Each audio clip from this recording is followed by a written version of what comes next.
चलो देखते हैं जोनस की दुनिया। Summary of the giver. The giver एक बहुत ही इंटरेस्टिंग स्टोरी है जो रीडर्स को एक अलग ही दुनिया में ले जाती है। ये कहानी हमें एक ऐसे कम्युनिटी में ले जाती है जो परफेक्ट लगता है, जहां सब कुछ ऑर्गेनाइज्ड और सिस्टमैटिक है। यहाँ सब कुछ कंट्रोल में होता है। चॉइसेस, इमोशंस, यहाँ तक कि मेमोरीज भी, हर एस्पेक्ट को केयरफुली मैनेज किया जाता है। इस कहानी में हम जोनस से मिलते हैं, जो एक यंग बॉय है और 12 साल का होने वाला है। वो एक क्यूरियस और थॉटफुल बच्चा है। वो भी अपनी उम्र के दूसरे बच्चों की तरह सेरेमनी ऑफ 12 का इंतजार कर रहा है, जो उनके जीवन का एक महत्वपूर्ण मोड़ है। इस सेरेमनी में डिसाइड होता है कि सोसाइटी में उसकी क्या रोल होगी। ये एक बहुत ही सिग्निफिकेंट इवेंट है। जोनस को रिसीवर ऑफ मेमोरीज चुना जाता है, जो एक बहुत ही रेयर और ऑनरेबल पोजीशन है। उसे गिवर नाम के एक ओल्ड मैन मेंटर करते हैं, जो कम्युनिटी के पास्ट को संजोए हुए हैं और उसे आगे बढ़ाते हैं। गिवर के थ्रू जोनस को पहली बार लव, जॉय, पेन और लॉस का एक्सपीरियंस होता है। ये एक्सपीरियंसेस उसे डीपली अफेक्ट करते हैं। वो सेमनेस से पहले की दुनिया के बारे में सीखता है, जहां इंडिविजुअलिटी और इमोशंस की इंपॉर्टेंस थी। वो अपने कम्युनिटी की ट्रूथ के साथ जूझता है और उसे समझने की कोशिश करता है। जोनस को समझ आता है कि उनके सो कॉल्ड यूटोपिया की क्या कीमत है, और ये रियलाइजेशन उसे डीपली डिस्टर्ब करता है। वो ये समझता है कि ट्रू हैप्पीनेस अच्छे और बुरे दोनों को अपनाने में है, और यही जीवन का असली एसेंस है। इस नॉलेज के साथ जोनस एक लाइफ चेंजिंग डिसीजन लेता है, जो उसकी पूरी जिंदगी को बदल देगा। वो एक्शन लेना चूज करता है, चेंज के लिए सब कुछ रिस्क पर लगा देता है और एक नई शुरुआत की ओर बढ़ता है। रंगों के बिना एक दुनिया, यूटोपिया और डिस्टोपिया। क्या ये एक सपने जैसा है या एक बुरे सपने जैसा? द गिवर हमें एक ऐसी दुनिया दिखाता है जो परफेक्शन चाहती है। हर चीज ऑर्गेनाइज्ड और कंट्रोल्ड है। ये सेमनेस के थ्रू ये अचीव करती है। हर कोई एक जैसा दिखता है, एक जैसा सोचता है। न कोई वॉर, न पॉवर्टी, न ही डिस्क्रिमिनेशन। सब कुछ शांतिपूर्ण और साफ सुथरा है। लेकिन इसकी एक कीमत है। इंडिविजुअलिटी नहीं है। सब कुछ रोबोटिक और इमोशनलेस है। इमोशंस दबा दिए जाते हैं। लोग पिल्स लेते हैं ताकि वे कुछ महसूस न करें। उनके लिए चॉइसेस ऑलरेडी बने होते हैं।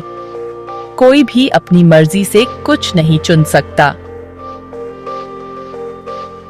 द गिवर का कम्युनिटी यूटोपिया के बारे में हमारे सोचने का तरीका बदल देता है। क्या ये सच में आदर्श है? क्या ये सचमुच एक परफेक्ट वर्ल्ड है, जहां फ्रीडम, इंडिविजुअलिटी या सच्चे इमोशंस नहीं है? क्या ये सच में जीने लायक है? ये बुक हमें इस क्वेश्चन का सामना करने पर मजबूर करती है।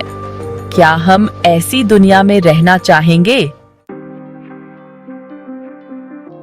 अतीत का बोझ, मेमोरीज, सिग्निफिकेंस। द गिवर में मेमोरीज का बहुत इंपॉर्टेंट रोल है। सेमनेस अचीव करने के लिए कम्युनिटी ने अपने पास्ट को छोड़ दिया है। जोनस रिसीवर होने के नाते इन मेमोरीज का बर्डन कैरी करता है। उसके थ्रू हम उनकी इंपॉर्टेंस को समझते हैं। मेमोरीज हमारी आइडेंटिटी बनाती हैं। वो हमें लर्न और ग्रो करने में हेल्प करती है। वो हमें दूसरों से कनेक्ट होने देती है। अपने पीपल को मेमोरी से वंचित करके द गिवर का कम्युनिटी उनकी ह्यूमैनिटी छीन लेता है। The price of conformity. Emotions in a controlled society. Jonas की दुनिया में इमोशंस कंट्रोल किए जाते हैं मेडिकेशन और स्ट्रिक्ट सोसाइटल नॉर्म्स के थ्रू।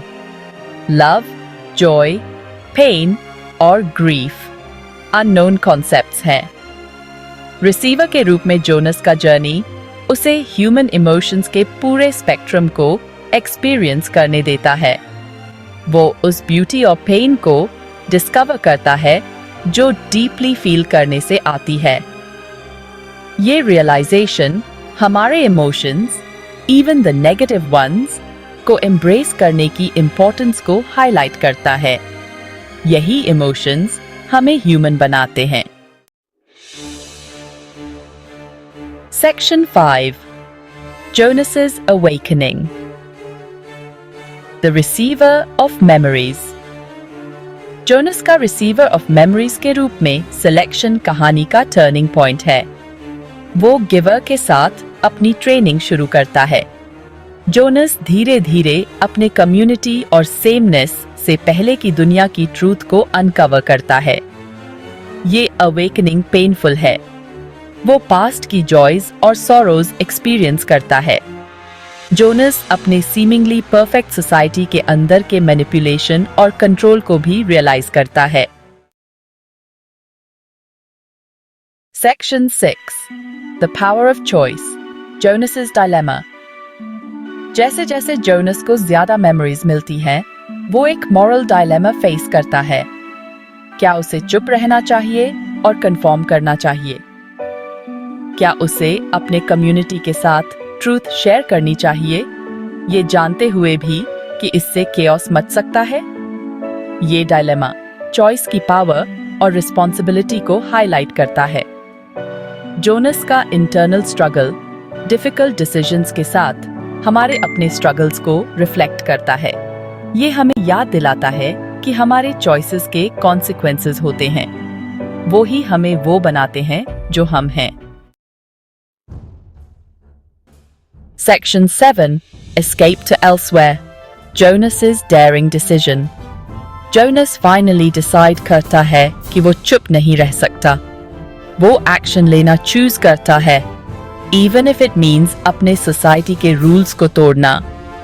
उसके प्लान में एल्सवेयर एस्केप करना शामिल है, जो कम्युनिटी की बॉर्डर्स के बाहर एक जगह है। वो अपने पीपल के लिए मेमोरीज और इमोशंस वापस लाने की होप करता है। ये डिसीजन जोनस के करेज और एक बेटर फ्यूचर में उसके बिलीफ को हाईलाइट करता है। Section 8. The Legacy of the Giver. A Timeless Tale. The Giver एक पावरफुल और thought-provoking नॉवल है। ये मेमोरी, आइडेंटिटी और ह्यूमन एक्सपीरियंस के कॉम्प्लेक्स थीम्स एक्सप्लोर करती है। लाउरी की शानदार स्टोरी टेलिंग आज भी सभी एजेस के रीडर्स को इंस्पायर करती है। ये बुक सोसाइटल स्ट्रक्चर्स, इंडिविजुअलिटी की इम्पोर्टेंस और ह्यूमन कनेक्शन की वैल्यू के बारे में कॉन्वर्सेशन स्टार्ट करवाती है। Section 9. The Giver and Our World. Reflections and Relevance. हालांकि ये यंग एडल्ट्स के लिए लिखी गई थी, द गिवर सभी एजेस के लिए प्रोफाउंड इनसाइट्स ऑफर करती है। ये नॉवल हमें सोचने पर मजबूर करती है। ये हमें अपनी खुद की दुनिया को एग्जामिन करने के लिए इनकरेज करती है और हमारे समाज के मूल्यों पर सवाल उठाने के लिए प्रेरित करती है। क्या हम सिक्योरिटी के लिए फ्रीडम सैक्रिफाइस कर रहे हैं? क्या हम अपने चॉइसेस को सीमित कर रहे हैं? क्या हम कंफर्मिटी की रेस में अपनी इंडिविजुअलिटी खो रहे हैं? क्या हम अपने यूनिक पर्सपेक्टिव्स को भूल रहे हैं? ये नॉवल एक कॉशनरी टेल का काम करती है, जो हमें पोटेंशियल डेंजर्स के बारे में आगाह करती है। ये हमें अपनी मेमोरीज चेरिश करने, अपने इमोशंस एम्ब्रेस करने और ऐसे फ्यूचर के लिए फाइट करने के लिए याद दिलाती है। जहां इंडिविजुअलिटी और फ्रीडम को वैल्यू दिया जाता है। ये हमें होप और रेजिलियंस की इम्पोर्टेंस भी सिखाती है।